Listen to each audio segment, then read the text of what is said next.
Brought to you by 90.3 WHPC, the radio voice of Nassau Community College, now streaming at ncc.edu/WHPC. WHPC, Garden City, New York. You're listening to the Motor Mouth. Everybody's here. This is a round table here that's absolutely terrific. Mr. Christian and Brother Ray, how are you guys? You guys bring so much to the Long Island automotive community. It's unbelievable. Motor Mouth! Hey, Motor Mouth guys, how are you? They had me laughing all day. Would you argue with a man who's thinking of booze and wearing a Motor Mouth Radio t-shirt? I am listening. I call you guys at various milestones, like when I hit 100,000, when I hit 2. Motor Mouth! You guys got insurance? I can't believe through the miracle of modern radio I can actually hear you. I was listening to the radio and I wanted some advice. Our trained staff of 2 will help. Hey, the Motor Mouth for one. Maybe I'll call him an FM. See, have a sighting, a Motor Mouth Radio t-shirt sighting in the pits earlier. Quite frankly, there are better things to do with your time. But now you know how I feel when you're making fun of me. Ray was doing some Italian accents, and Chris, you killed me when you mentioned some place in Brooklyn, free housebreaking wee-wee pad. Went over to your link and I ordered my Motor Mouth Radio t-shirt. And you don't have to be Jewish to join either. Motor Mouth! I did not listen to your advice. What? Yeah, I know. I've been listening to you guys for probably about a year now. So is this the infamous shop bench? This is the shop bench. Right, and a handsome shop bench it is. There are answers, sometimes correct ones, and we may have them. Motor Mouth Radio, 90.3 FM, WHPC. Motor Mouth!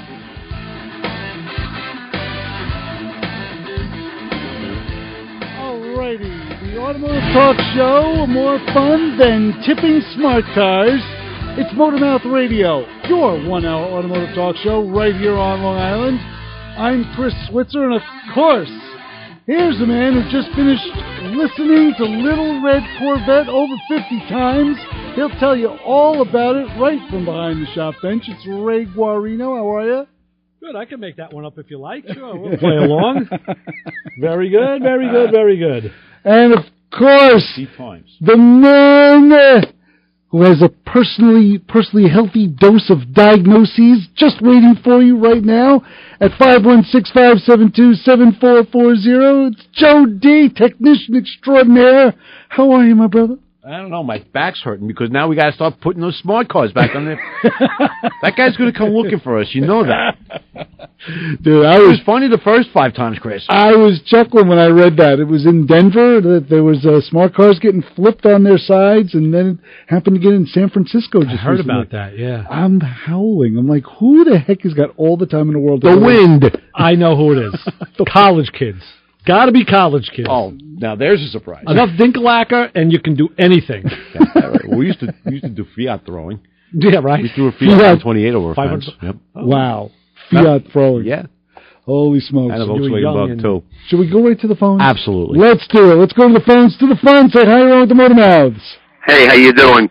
This is Big Al from Wantor on an update from a repair from a few weeks ago. Hey, Big Al, what's going on? Yeah, what was up with the refresh our memories, please? Oh, you guys definitely remember this. It's the Dodge Dakota with the 4 ECMs. Yeah, with the anti-theft. Yeah. Glad you're calling early in the show, because I think you called late in the show and you had Joe like freaking out because he was under the gun and under the clock. So yeah, well, as long as he wasn't under the table. Yeah, that's later on. All right, real quick, boys, because I don't want to take up your show like I did last time. That's okay. Bring it on. All right. So here's what happened. Mm-hmm. I got this guy, okay, who, and I'm telling you, you should do a show on this. They got a new business out now. These locksmith guys / programmers. You heard about this? Yeah, I got friends who do that stuff. Yeah. Mm-hmm. Okay. So this guy. Okay, he's got his own truck. He works with his son. I won't mention a name. I won't give him a plug. Okay, but anyway. Well, if he did the right thing, why not? What a gig, man! He showed me on this truck. It's a locksmith truck, right? So it makes keys and stuff. Yeah. He's got one machine that's $30,000 that makes Lexus keys. Yeah, wow. Right. Yep. With the laser. God forbid you know about this, right? Oh yeah. God forbid you got a Lexus and lose your key. It's $1,500 when everything is all said and done. Wow! All right, yeah, you got to program it. It's a laser cut key. You got to program it. And, yeah. Yeah, you gotta send the blood. You know all about it. Yep, been there, done that. Got the T-shirt. Plus, he's got all the other key making machines. Okay. Mm-hmm. Anyway, so this guy, he had the real DBR2 Chrysler scanner. Yeah, little great thing. Okay, this thing, first of all, it looks like a handheld. It's like T-shaped, but you can't hold it with one hand. It's huge. Oh, yeah. Okay? Okay? Yeah, but that's what I'm telling you. That's what it is. Okay. All right, move on. It's a big Mama Luca thing. Yeah, I know. Got one. Nothing to see here. Move on. You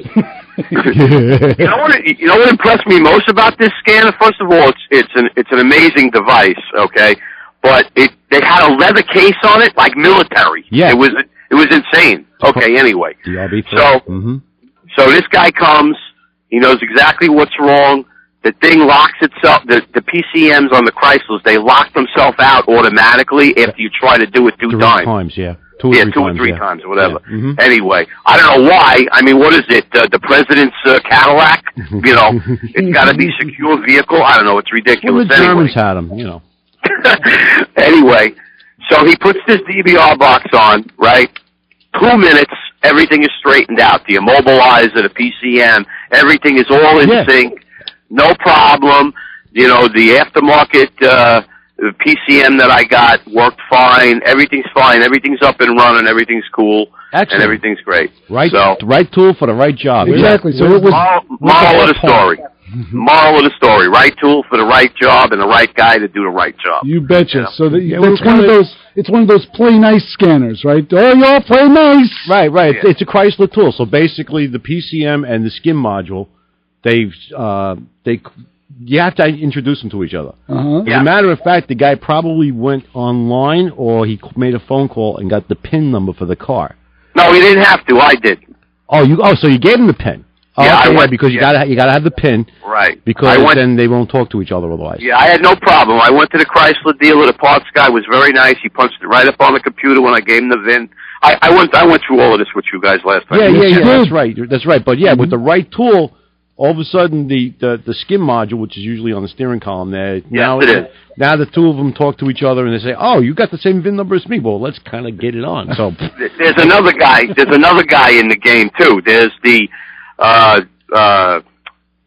body module or something. There's three of them that have to talk to each other. That's because when the other shenanigans were going on, the body computer got verstutzt. The body one, right? it got left out because on a Chrysler, everybody's got to agree. Like I say, that tool is unique for those models or that era of computer system that they had. 96 to 2007. Yeah, so anyway, anybody who's got that system, just don't even jerk around. Get a guy who's got that machine and get it done. 1, 2, 3, no problem, beautiful. There you go. Sounds good. Glad to hear it worked out for you. Yes. I got to tell you something. We're talking about this like we all remember this was just a few weeks ago. Yeah. It's February 21st that Al called. Oh, my gosh. That's like 2 months ago. That's a lot of dead brain cells. Yeah. Wow. What are you, the Elias Bureau statistician? What'd you do, punch that up? No, as a matter of fact, I did it manually. I used manual filing here. I have the world's most dangerous notebook. Ray's got everything that happens on the show. Ray's got it. Ray is the statistician, that's for sure. You try saying that 3 times fast. Well, it was a pleasure talking to you guys and cracking a few jokes. You guys are great. You guys should be nationwide. You give Long Island a good name. Hey, Al, listen to Biz Talk Radio between 8 and 9 on a Sunday, and you'll hear us nationwide. Oh, cool. Yeah. Cool. All right, what's the name of that station? It's BizTalkRadio.com. Between 8 and 9 on a Sunday. Call us up.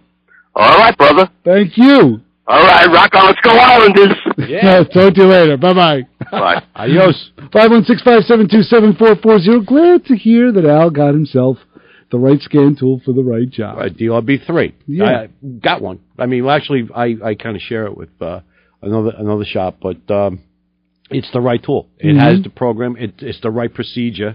It's no flying under the radar. Right. And it's when you do everything the right way. I mean, I'm not always a by the book kind of guy, believe me, but there's certain things, especially with anti-theft systems, that when you start playing, it locks you out. Right. You know, I go to places sometimes where somebody slides an ECM in one of these cars, and It started twice, and now the guy went to pick it up, and it don't start no more. And it's like, well, yeah, you get 3 starts, and then it locks you out. The little red light comes on. See, done. Wow. So, and then once you do that, then you got to get the right tool. You got to get in there and say, it's okay.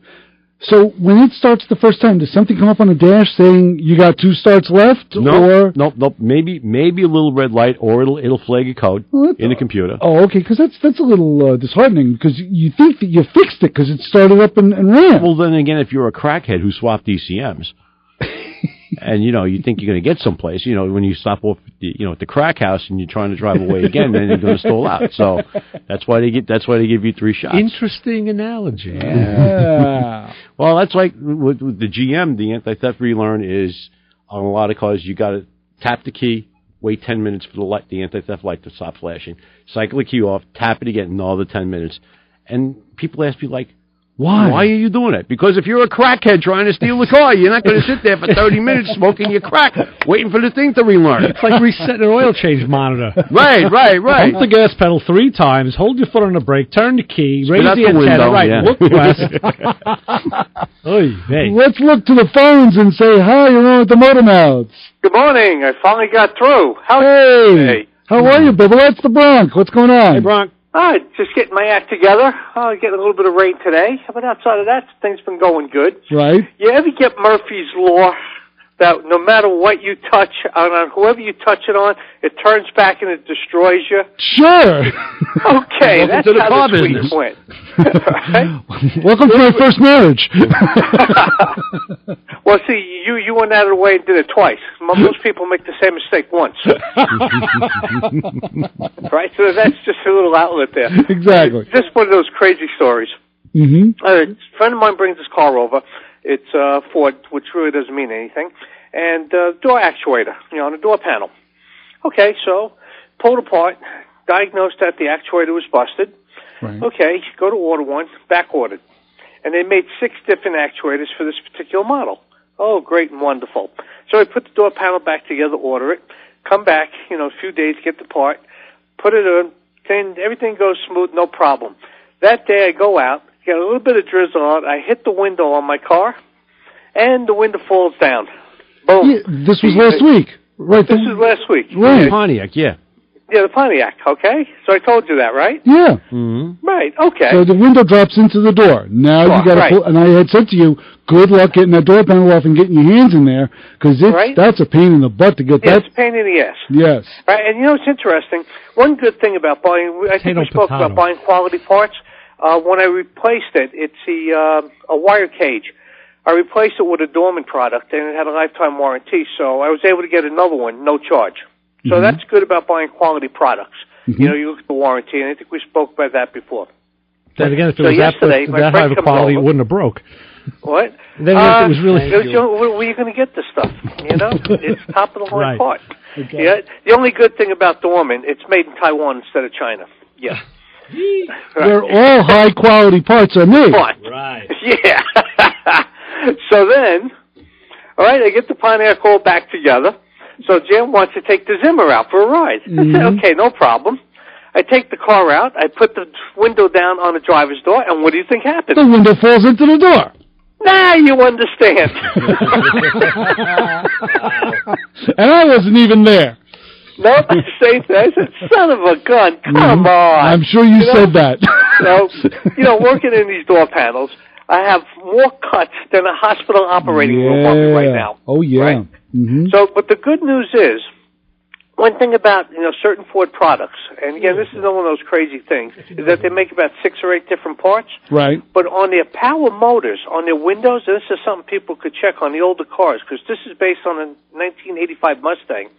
Instead of replacing the whole motor, which ranges anywhere between $60 and $100, right. 9 out of 10 times I found it's just the gear kit inside the motor housing that goes bad, and it's like $15.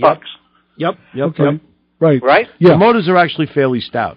Mm-hmm. Yeah, they're good. The worst case scenario was on an old one. You take it apart, you clean the contacts, you clean the brushes, right? And that's it. That's basically all it takes. It's just a little simple electric motor. Sure. So just for, future reference for guys out there on these older cars with these power windows, when the motors do crap out, 9 out of 10 times you could just get a replacement gear kit for it, as opposed to buying a whole motor assembly. So sometimes it pays to do a little bit of research and do a little bit of rebuilding, take it apart, a little contact cleaner, a little bit of fine emery, and it's back together. So I got it all apart on the bench, and today I'm going to go see my friend. He's going to do me a favor over at O'Reilly's, and he thinks he has one tucked away on the shelf. Ooh. So that's my plan of attack. Very cool. And Right, yeah, so- those Ford motors have been the same, I think, since 1963. So Yeah, they seem all the same, right? Yeah. And it's such a crappy setup. They just put little nylon tabs inside I guess a planetary gear. It works like a set of planetary gears on the inside. And as you know, when the nylon over years, it gets very dry and brittle, and all of a sudden it just lets go, bang, and it's done. Yep. Right. Very true. And so, old school stuff there. So instead of spending $100, 9 out of 10 times you get away with a $15 bill and a little bit of labor. Very cool. So Yeah, and getting that door panel off. I mean, I wouldn't suggest it for the faint of heart, but yes, you're right. Yeah. It can be done. It definitely can be done. Well, an easy way, a lot of people's hunt for the clips, door panel clips. Buy a door panel clip tool, number one. And what I use is a hacksaw blade. I put it in between the door panel and the door, and I slide it across. I know exactly where the clip is. Mm-hmm. Right. And then you put your tool, and then it makes your life a lot easier. Oh, good point. Very Rather cool. than just trying to hunt around, hacksaw blade, you put up, bang, there's a clip, bang. You slide it, bang, there's a clip, and it comes up relatively easily. It's not that much of a job when you do it that way. No, very true. Yeah. And you hang a rag over it, too, in case it goes flying. Yeah. Yep. All right. I've learned to put a rag over there because I don't know about you, but mine, they're trying to escape. They go out the window, they go in the ashtray, they go in the heated on the lawn. Yeah, so I put a rag over it while I'm doing it, and when it pops, at least you kind of know where it's going to go. Yeah. Well, Bronk, thank you so much for the call, my brother. Always a pleasure. Well, I'll give you a heads up. I'm going to be away the next 2 weeks, so you're going to have the pleasure of not hearing from me. Right. And then Memorial Day weekend, I'm going to be in New York. How would you like to have a guest? We got to schedule you in. I have to talk to my scheduler. He's going to write in the book right now. Put it in the book. Memorial Day weekend, I'll be there. Okay. I'm ordering the case or whatever, so we'll case of heroin. All righty, my brother. We will talk soon. I'll talk to you guys soon. Have a great day. Take Thanks, care, you guys. too. Be safe. Bye-bye. Bye-bye. All righty. 516-572-7440 is the phone number. Ray Guarino, Joe D. I'm Chris Switzer, and of course, the Motormouth Radio Honor Group of the Hour. If you have a favorite tool, what is your favorite tool? Is it a wrench? Is it a screwdriver? Is it something motorized? Or if you have a favorite tool, and you got it with you, you're part of the Motormouth Radio Honor Group of the Hour. And speaking of having it with you, we are going to venture into the world of what is in Joe's pocket. We're going to talk about that right after these good words right here at Motormouth Radio. So please, keep it where you got it. Whether your car is fast or slow, we're your number one radio show. Motormouth Radio, baby. Ow. WHPC, Garden City, New York, the voice of Nassau Community College. Join WHPC's Daily News Wrap-Up, weekdays at 4:30 p.m., bringing you a complete report of the day's news home and abroad, as well as sports, weather, and many other informative features.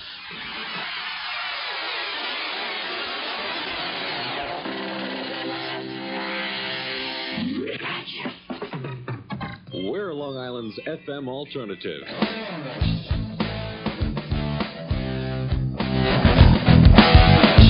Alrighty, welcome back to Motormouth Radio. That was a good message. We're back, Ray Guarino, Joe D. I'm Chris Switzer,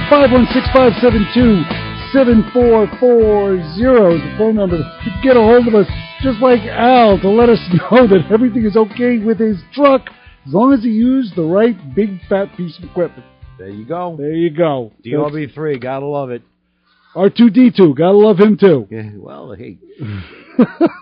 The DRB3 is kind of like, well, the Tech 2 is my girlfriend, and DRB3 is more like my kumar. So got it. And they both don't mind if you use one or the other? Yeah, that's because they're never in the same car at the same time. So it's always okay. Smart, Joseph. Yeah, always looking. You gotta be good with your schedule. Always looking ahead. Yeah, you kind of park them away from each other, even if you're working on two different, a Chevy and a Chrysler at the same time. You can make sure there's a respectful difference. Maybe stick a Nissan in between, so Good nobody sees idea. nothing. Maybe a van. Throw them off the track. Throw them off the track. Very nice. How was the week that was, Ray? It was pretty busy. A lot of did some old school diagnostics. What'd you do? I did find on my own front. I found the source of the noise in my Mazda, the clunky noise that I was complaining about a while ago. Get out of here. What was it? Fixed it. Solved it. The rink. This is your basic ball joint there. No. It's not a ball joint. Oh, No. wait, stabilizer link. It is a rear stabilizer link. Oh, yes. wow. Yeah. And even though it feels tight, and I want to tell you the stupid misstep I made by changing that. I pulled on that thing many times trying to make the thunk, and I couldn't do it. Yeah, but what about the stabilizer link? That was another story. But when I was at Tire Town, one of Joe's mechanics, when I had the car up on the rack, he looked at it, and I said, look, it's in the back here somewhere. It's in the left side. And he did the same thing I did. He's pulling, pushing on everything. It doesn't feel bad. It doesn't. But No, then it he doesn't. took his hand and he just tapped up on it, and it made a little bit of a noise. And I said, that's it. Son of a biscuit. That's it. It doesn't feel... Joe. No, I know. Check. I know. Well, I changed it yesterday, found a TRW part, tried to get a World Pack part. TRW was as close as I could come. And That doesn't feel bad at all. it doesn't. No, it don't. Now, the problem with this is it is a threaded stud with a nut on it. And when I went to remove the nut, of course, the stud spins. Yes. Like a shock. Now, I have a shock tool, but I didn't have a... No, that doesn't have at the base of the threads. It's not notched or anything that you can put something there to That hold looks like it. it's got a Torx head on it. It does have an Allen key indent, which I did not see when I was under the car in the limited light. Uh-huh. So what I did to get it goes up through the control arm like a stud, and the 90-degree part comes down through the sway bar. And you could have seen that on VaughnLive.tv/motormouthradio if you were looking. So what I did with the sway bar end is I went old school. I got my tie rod end pickle fork, Yeah. and I jammed it in You and loaded hammered it. I loaded it, right. Right. So the shaft would stop. I was able to get that one out. But now the one that went through the control arm did the same thing. Now you can't get in there. So what I was able to do is I took a leap of faith. I took my needle nose vice grips and grabbed the end of the stud. I figured at least if I can get the nut most of the way off. Loaded, yeah. So I got it off. Then I moved the vice grips to the bottom of the stud and got it off. And once I got it out and looked at it, I said, oh, you can put an Allen wrench in this. Idiot. Yeah. Let me see it again. So to put the new one in. It's kind of sneaky, but... It's, it was dirty. It was dark. Oh, yeah, there it is. On the new part, it was very easy to see. There's the Allen key. You want a light? Yeah, show with the light there. With Always keep a light in your pocket, folks. So with the new part, that's how I snugged it down, and it's... You better get it. We'll throw the camera, drive the camera crazy. It's a self-locking nut, so I figured, you know what, there's probably no torque spec on this, because on self-locking, you don't really have a torque spec. There probably is, but you know what? That's because most people just go bap, or bap, right, or bappity bap. But Ray actually has a feel for these things, so we're okay. Now that that's in and the noise is gone and I'm happy, I'm counting the days till the other one goes bad. Oh yeah, because you know that's going to happen. Because I know it's going to happen. But at least now I know what's what you're up against. You can size out the Allen key too. So that problem is solved, which I was very happy about. Yay! Very cool, very cool. All the problems are getting solved. We do have a phone call. I thought I was having apoplexy here. Let's go to the phones, to the phone. Say hi, you're on with the Motor Mouths. Good afternoon, old-timers. Hey! What's up, Tom? How are you, brother? Oh, my God, it's sunny in Massapequa. Oh, good. It's spilled over here. Thank you. Sunny here, too. I have some information for you from one of the young guns in the business. He has a favorite tool, and he suggested that I share with you this bit of trivia, and it may help you old-timers with limited dexterity. So please, Thomas. That's me. Yeah, bring it, baby. Tell us your favorite tool. Well, not mine. It's my son's. Okay, right angle, quarter-inch drive from Milwaukee. Okay. It attaches to a drill bit or drill gun, right? Yeah, okay. And it turns to the right, and you could put a Phillips head screwdriver on it, whatever, but it gets you in tight spaces, but you could go straight in, but it'll work to the right on the right angle. It's just a head that attaches to a drill. It's the head that attaches to the drill. Okay, got it. Okay, and it will have as much power as the drill. The drill is driving it, right? So it has as much torque as the drill would dish out. Correct? Yes, it has plenty of torque. Torque is not an issue. Mm-hmm. About 6 to 8 inches long in total, roughly. Mm-hmm. Right. bought from Home Depot for about $20, and the brand is Milwaukee. And my son calls it a right angle attachment, 1/4 inch. In fact, I have a picture of it on his cell phone now. What? No. $21.99. Yeah. Hold it up to the mic a little Yeah, closer. hold it up to the phone so we can see it. Text me a picture of it, and I can. Can you see it, guys? No, if you text it over to me, I can hold it up. All right, I don't have your text information. I think you do. You just don't know it. I think yes, because you had my phone number, so you had my same number. All right, I'll send you an email. Who's right, this, Ray or Chris? That's Ray over there. Chris is over here. Joe is over there. Tell George. But if not, I'll send you an email and you can text me, and I'll. That sounds good. Yes. And hopefully we can do it by the end of the show. You know, guys, I was just working with Mike Jr. over at Chase Collision, Mike Manning's son Mike, and on their rat rod. That's a whole other debacle. But Mike showed me his favorite tool. We were going to take a carburetor off, and he brought this little 1/4 inch drive Craftsman impact gun. Mm-hmm. It's a driver, but he put an end in it that would accept a socket. Right. He said, this thing has so much power, the battery lasts forever. I may actually go out and buy one just for doing quick stuff. Yeah, there's a whole generation of those tools. I was at a shop, and a guy was doing some engine work. He was yanking a motor, actually. And I was surprised not to hear the usual air ratchet sound or whatever. The guy had 2 or 3 Milwaukee 18-volt electric ratchets. Right. And it was pretty cool. These things were like buzzing away. I mean, that's what Mark said last powerful. week, that his Milwaukee the tool he bought was like they snapped lug studs with this thing. Yeah. Tom, what has your son used it on at the Save His Bacon? As far as why is it the best tool? As Probably he said, the dash work.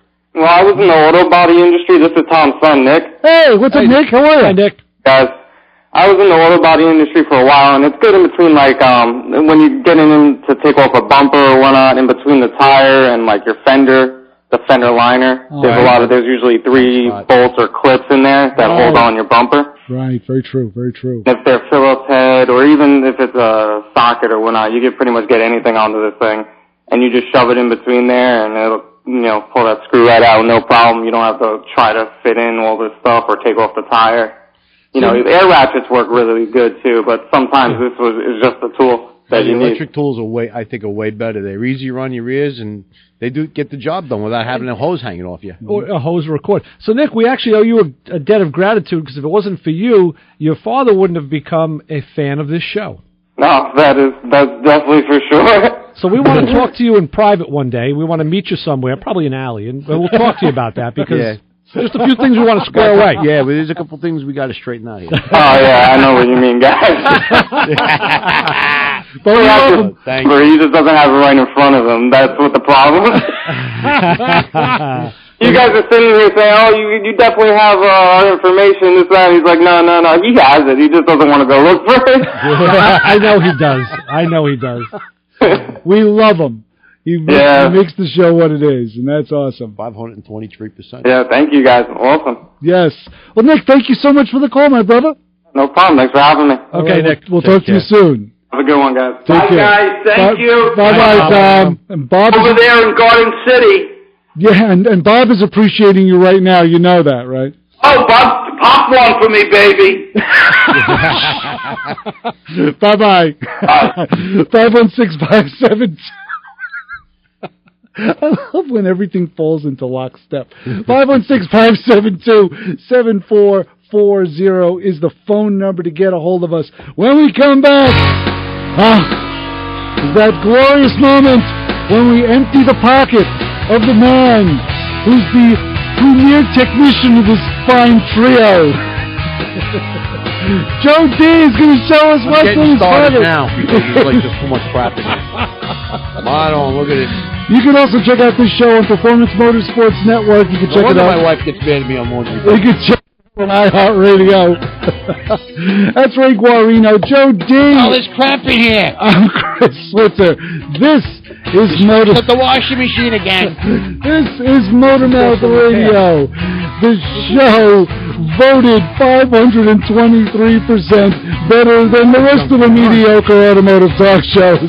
Oh my gosh! You can't make this crap up. No, you can't. Most of it's on the shop bench right there. We'll be back. This is a potted plant. You can't see it because this is radio.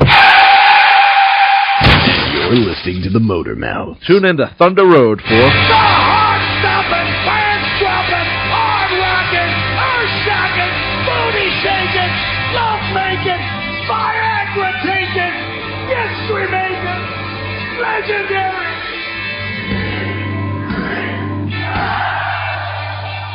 Join me, Kim Tracy, for the music of Bruce Springsteen and the E Street Band on Thunder Road, Thursdays at 11 p.m. and Sundays at 1 p.m. on 90.3 WHPC, and streaming at ncc.edu/WHPC. All right, welcome back to Motor Mouth Radio. We are taking those calls, 516-572-7440. Guarino, Joe D.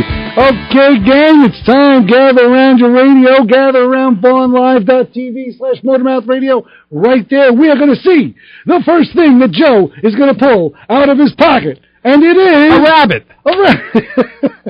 A Volkswagen. How did you get that in there? What is this?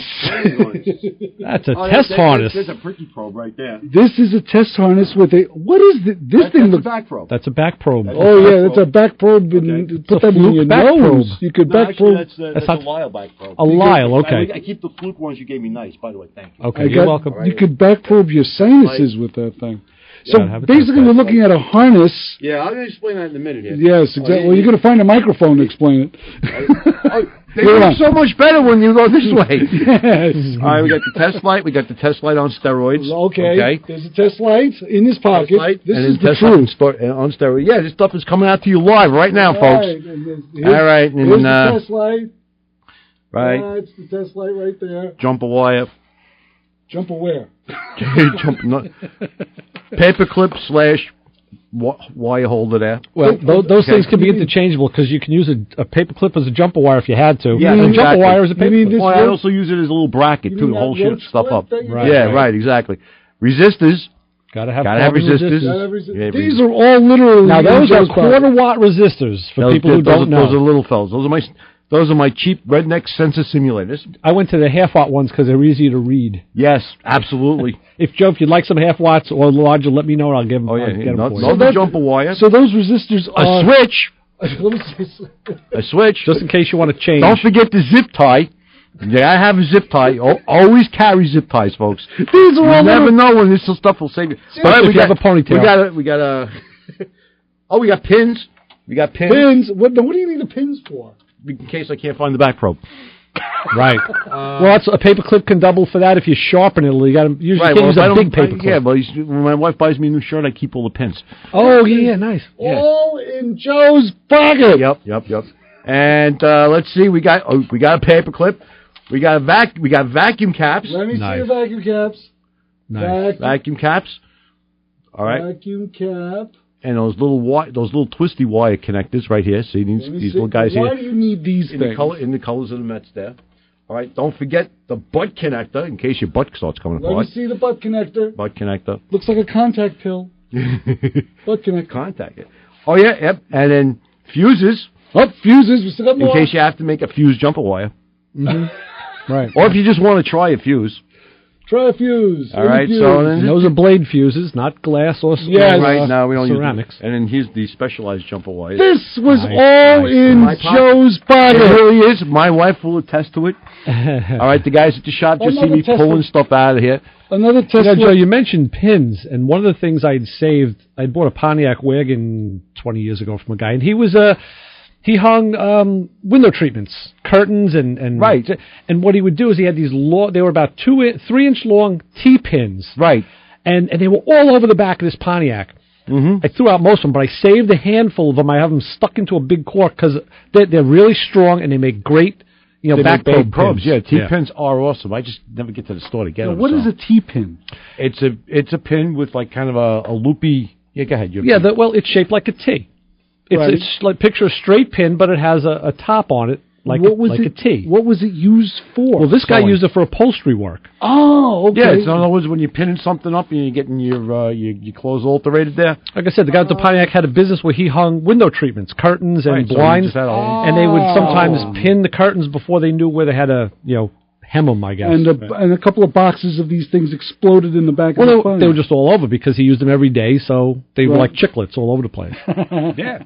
And let's not forget the flashlight. Oh, the flashlight. You have to have it's got to be powerful. Yeah, that's something. Mike showed me a little light that he had yesterday. It's a small LED light that it articulates, and it's got a magnetic base. Yeah. And I was using it and said, "This is really a good light. I can Flashlight see well." Technology's gone good. So I asked him. I asked him to order me one. I think. And let's not forget the little baby Leatherman tool. Let me see. That's cute. The baby Leatherman. That's cute. Now, you like the baby Leatherman, don't you? Yes, I do. Because it's got a really sharp knife on it, so I can split stuff open. It gets into places where its big brother doesn't go in. Right. Now, also, it's got some sort of blue. It looks like the blue liquid that you showed us last week. Dicum? Yeah, it looks like Dicum. Yeah, no, actually, that was anodized blue back at one point. Oh, my God. I've had this thing like 15 years. So, Joe, you just lost, 20 pounds? Yeah, basically. Pretty much, yeah.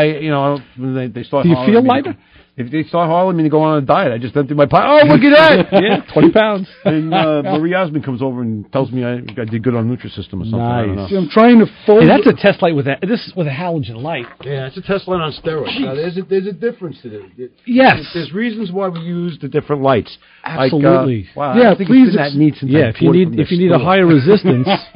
Right. I mean, a regular test light is good because it's going to give you yes and no. But this can save a circuit. Yes, number one. Number two, like I was trying to track down a problem on a motor circuit, on an air pump motor, which lit my test light and gave me voltage on my voltmeter. But when I put that little fella across it, it didn't do squat.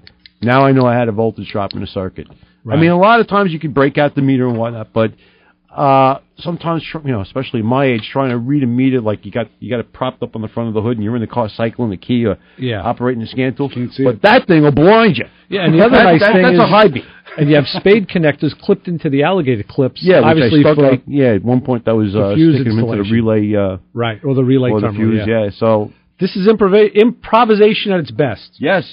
I mean, it's amazing. I'm kind of an electrical Robin Williams. Well, that's something that, like, what I've been involved with as part of my job with students who learn electronics. They learn theory and they learn how to do stuff, but we like to try and give them practical knowledge. And stuff like this is practical knowledge. Like you learn this, but that's not what you're going to see when you're out in the field. Right? And because you talk to any field tech, and they're going to give you these workarounds, no matter what business it is. And then these aren't really tools, but this actually used to look like this. Now that's a harness, what you have in your hand, right? Well, I work for an auto parts company, and when we get certain switches back, when they're done life testing them or whatever, I sit there and I eviscerate them. Yeah, I eviscerate them. Basically, I take the connector off of them. Now, because they have all different types of terminals on them, now I could use these to make test leads for my meter or my test light or whatever.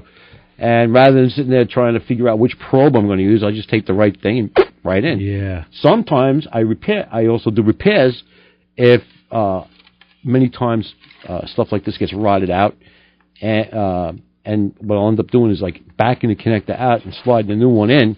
And then you have the wire right there. Just snip and do repair. Plus, people make fun of me because I try to use the right color wire. Oh, you have to. Electricity is going to be. I'm like, no, trace this again. To me, that's a given. You have to do that. You can't just use any wire. They don't. They're like, is the electrons going to go through it? I'm like, you could say electron. Very good. You know what else really tweaked me? Besides that, where frosted your cookies. Frosted is a good word. Biscuit. I was working on the vintage air system in my car. Makes your socks go up and down. And when I was wiring it with their harnesses, the wires that they have you run directly to the battery for ground are white. I was like, you could have got black or brown wire for this, but no, you had to get white. And so I used black shrink tubing to denote. Yeah, exactly. Yes, I hate that. Although that's a Toyota thing. A lot of Toyota wires, ground wires are white. Yeah. Well, this is an American car. I know that. So. With a Toyota air conditioning system in it. Apparently so. Well, there's probably some Nippon Denso in there if I remember. Well, the compressor is who the hell makes that? That's what's the name? It's Denso. Isn't it Denso? It may be a Denso. Yeah. Yeah. And then don't forget the rubber bands on the wrist. Is that why you always carry a rubber band on your wrist? Yeah, because when I'm doing something on a car and I got to move something out of the way and hold it, I just pop a rubber band off my wrist. And Yeah, it's not for a quick fix. Yeah. Well, the last time... And you thought it was a fashion statement. Well, yeah, the last person I saw wearing a rubber band on their wrist was my junkie. My grandmother, who was a junkie. No. My woman. I bet she did very good electrical work. She did. She did. Let's see who's on the phone. She made great meatballs electrically, I swear to God. Let's go to the phones, to the fun. Hi, you're on with the Motor Mouths. Hello. They gave up. You're on the air. Hello? What's this? This is Pat. Hey, Pat, what's up? I PT? The problem with the PT Cruiser not getting fuel? Yeah. An answer? Yeah, I have an answer. You had told me to call you back with the solution. You from Oakdale or where? No. No, I'm from Lindenhurst. Lindenhurst. That's where I'm going today, in fact. That's where you're going? Oh. Well, later, yeah. So, okay, so refresh us. What happened with the car? Wouldn't get any fuel, right? You saw, no, it was the fuel. Wouldn't accept fuel, you right. couldn't get the fuel in the tank. They couldn't get the fuel in the tank, right. After, all right. The canister was changed. The evap solenoid was changed. A used junkyard gas tank was changed. Right. Yeah, I remember this. Yeah. Okay, and the answer was new gas. Another tank. Why? What's the solution? Really? What was wrong? I mean, other than it being clogged and you're not aware of the used tank being clogged, was there anything out of the ordinary from the used tank that caused this problem? The rollover valve. Let's see if I could put a reading on it. It went from putting in 50 cents at a time to $1.50 from the junkyard one to complete flow to a new one. Really? Okay. So very nice. There had to be some sort of clog somewhere in the vent that would prevent. Yeah, I'm thinking maybe just like a valve, a rollover valve, more than a clog. I think it's probably some mechanical closure. Well, couldn't you just change the rollover valve in that tank? Nah, they service it with the tank. It's in the tank. Wow. Yeah. Probably nothing worked. It's just a built-in venting problem that obviously it had was in the tank. Right. Well, Pat, that's part of a diagnostic process where you have to step back and say, okay, at what point do I say, okay, change the part? And that's just as important as the other threads in the diagnostic path. Well, obviously, most of the time it's just the canister is usually pretty well, but this wasn't the case at all. But, that's some curveball you got there. Yep. Yeah. Wow. And it you found it. Yeah. Very good. Hey, how much did the tank? Yeah, how much did the tank cost? I have no idea. It was done by a friend of mine. Okay. It was he got it cured. So that's what he told me. He just called. Right. And he found the problem. And you said, I'm not sure. Let me call these. I'm not sure as well. What you're supposed to do. Right. And but Pat, you were smart enough to call us. I'm in this to know more. I'm doing this a long time. We do that when the microphones go off. So we got our fill. Well, Pat, thank you so much for... Okay, so have a good day. That was... Very good. Okay. Thanks for the follow-up, Pat. Thank you. Bye-bye. Bye-bye. 516-572-7440 is the phone number to get a hold of us right here at Motor Mouth Radio. Joe D. Ray Guarino. Let's take a quick break while I'm in the mood. Let's do that. We'll hit that button. Music was all ready to go, so we're going to take a break. And, of course, the Motor Mouth Radio Honor Group of the Hour. If you have a favorite tool, just like Tom and Nick and Ray, there's tools with them. Oh, come on. My favorite tool? I could write a book. But anyway, got a lot more of this mess all coming your way right here at Motor Mouth Radio. It's the type of show that makes you more automotively superior to to the moron next to you. We'll be right back right after these good words. Quite frankly, there are better things to do with your time. Motormouth Radio on 90.3 FM WHPC. This is Glenn DeMelt. Every Tuesday and Saturday afternoon at 5 for 2 big hours of music and memories with the chairman of the board. It's Frank Sinatra on Sinatra's Serenade. Each week we'll take you on a musical journey through the career of this entertainment icon. It's all about old Blue Eyes. So listen to Sinatra's Serenade on WHPC 90.3, the radio voice of Nassau Community College. Streaming online at ncc.edu/WHPC. Alrighty, welcome back to Motormouth Radio. We're taking those calls. Phones are on fire. 516-572-7440. We're on live.tv/Motormouth Radio. You can catch us on iHeartRadio, Performance Motorsports Network, a whole host. We're streaming on motormouthradio.com. Yes, canvassing everywhere. We're like horse stuff. We're every place right now. 516-572-7440. There's your phone number. So that looks like it. The guys are just sitting around, just pretty much doing nothing. They're checking their phones. That's because we get feedback. Hey, let me ask you a dumb question. And I'm going to give you this question with providing absolutely no research. But I was talking to a friend of mine who stated a fact that I questioned. And I figured before I research it, let me bring it up to the gentleman that know more than I do. He mentioned. Who would you talk to? Because I want to know. I want his name too. Yeah, I questions. I talked to my. I talked to my wife. No. So here's what I did. Calls his wife a gentleman. I find that kind of odd. No, wait till you get home, young man. She doesn't listen. So I'm going to call her. Come on, what happened? He explained to me about a cubic inch displacement in a Chrysler motor of 406 cubic inches. Mm-hmm. Have you ever heard of such an engine? Not a stock displacement, no. Right. We were talking, you know what I have with me? We were talking about a stock motor. Okay. He said that it's... How about this book right here? Will this help? Ultimate American V8 Engine Data Book. And it's the second edition of that. Just happened to pull this out of my rear pocket. Wow, son of a gun. I would say, like when people ask me, what do you do to the engine in your Pontiac? I said, well, now it's a 406. It's a 30 over 400, so I just give the new displacement. Wait, well, he was talking about a stock displacement engine, Chrysler motor at 406 cubic inches, and I said, I don't think it exists. He went, yes. Fairly recent? No, old.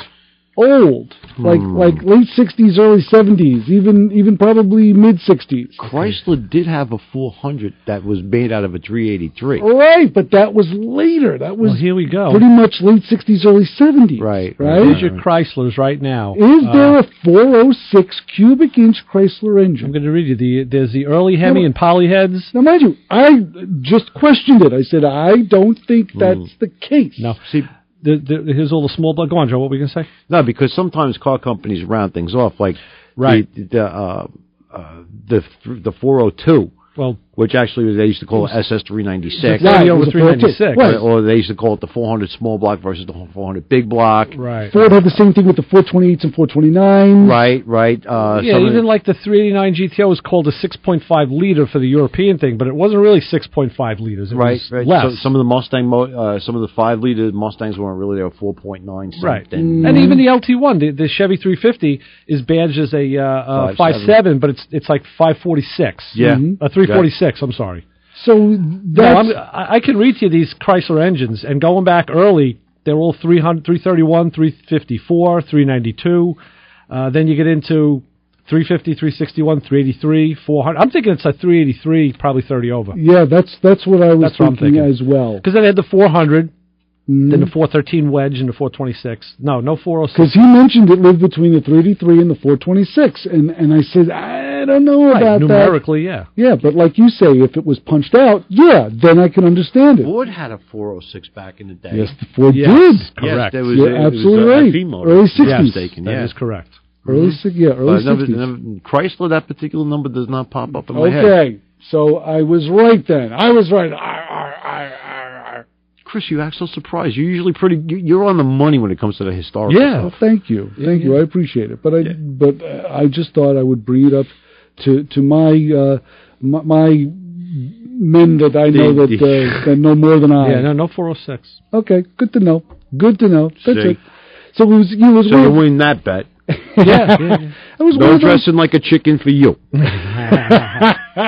516-572-7440. So now otherwise you'd have to sing Volare on the corner in some kind of striped suit or something. Like Rhubarb Turk, perhaps. There you go. One of the things that got me to taking this book out was the same thing, working on somebody else's car and trying to decipher an engine of unknown origin and saying, okay, what are the tools to use? So I used my go-to guy. I went right to Joe. I sent him an email last night and said, hey, if you could, I was looking at more, I was even looking at the other numbers, trying to find production numbers, because I'm trying to figure out what this engine's out of. And I kind of had a gross idea. Now we're honing in on it. Right. But that's what you do. You go to different levels. Joe mentioned a motor's manual, which is what I went to. I got a page in there.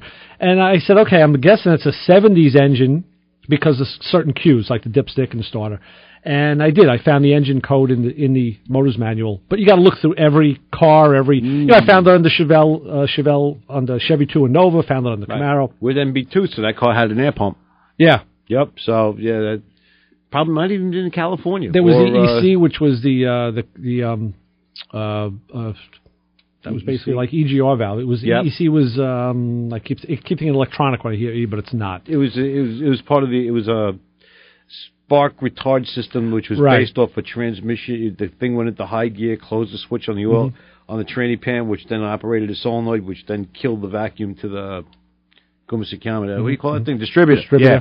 Which was one of the parts of the problem because we couldn't get the distributor out. Right. So it was all related. It's just big pieces of a spiderweb puzzle. And all you're trying to do is figure out the origin of the engine itself. Well, yeah, it's because you like to know what you're working on. Sure. I did find that this particular engine had been in a car in another iteration, and that was running poorly.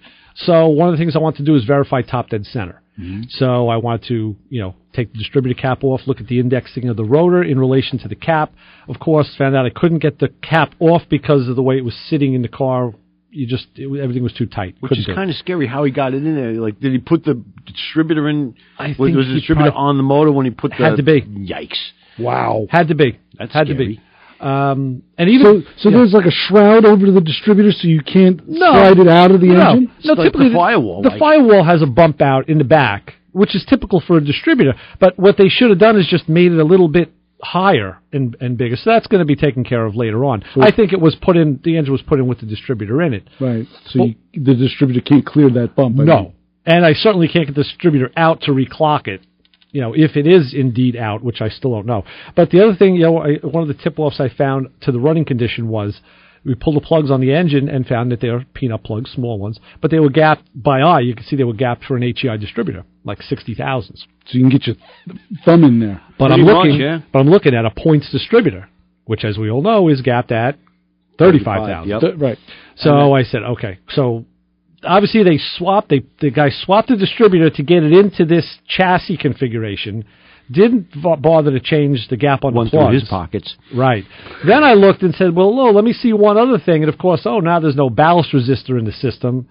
A stock car would use a resistive wire to cut the voltage down to the point so you don't burn them out. Mm-hmm. You get full cranking voltage, but then you have, 9 volts? 6 to 9 volts typically. Yeah. More like, 9 volts is a good number. Again, you start unraveling this ball of twine, and you see how something was constructed, and it's daunting. You're really playing Clouseau with stuff like this. Mm-hmm. Yeah, a lot of cars. A lot of times you walk into that situation, and you don't know what you're up against.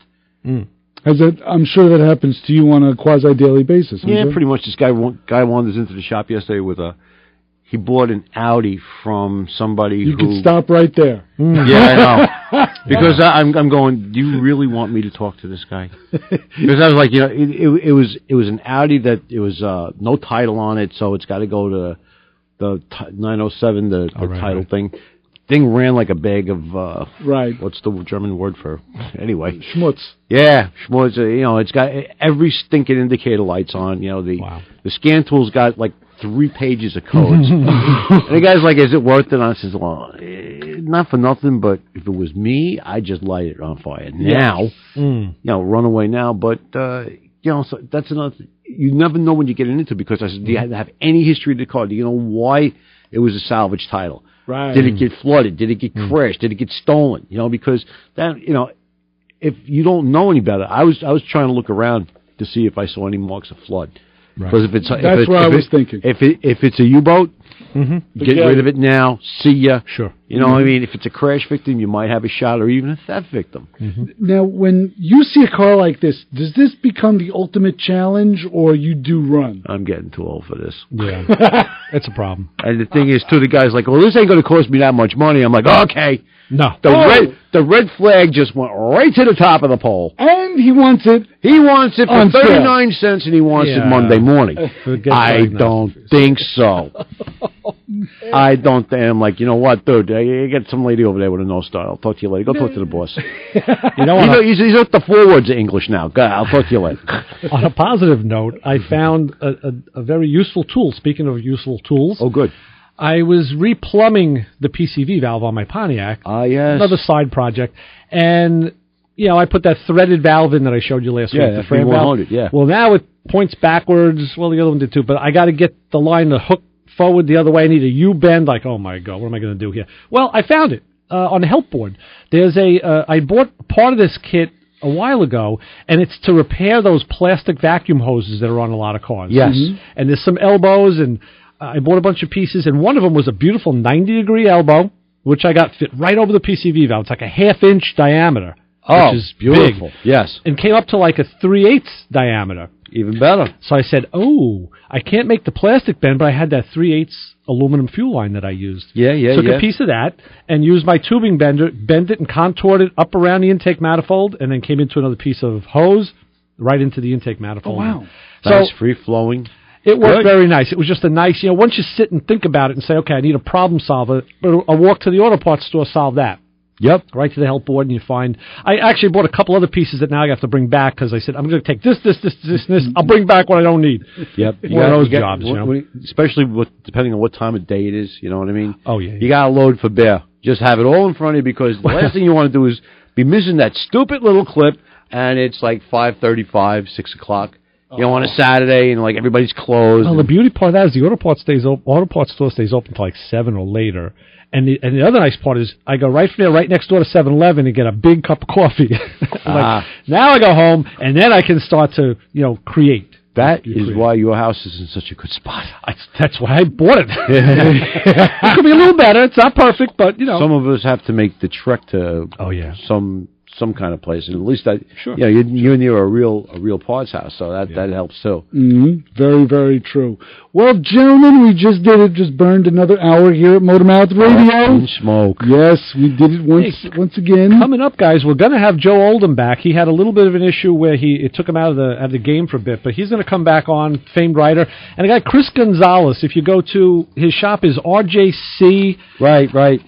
Or I'm saying JCG Restoration and Customs.com. He was on Blab this week. They threw me the host spot this week because Lou Santiago was out.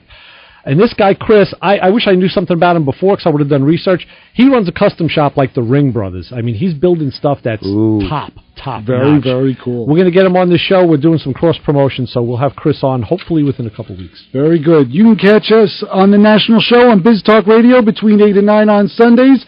And I will be taking a little advanced sabbatical for the month of May, so I'm going to leave this show in the capable hands of Ray and Joe. Yeah, guess what? Did you tell them that we sold it? The guy's coming for later on. Yeah. Oh, okay. Well, we bring a trailer. You sold the show. Very good. Yeah. I'm going to get some money out of it. Yeah. you got the moving blankets. I got the hand truck. Yeah. All right. For Ray and Joe, I'm Chris Switzer. Hey, take care of these guys. And always, like we always say, and like I always say, don't follow us home. See ya. Bye.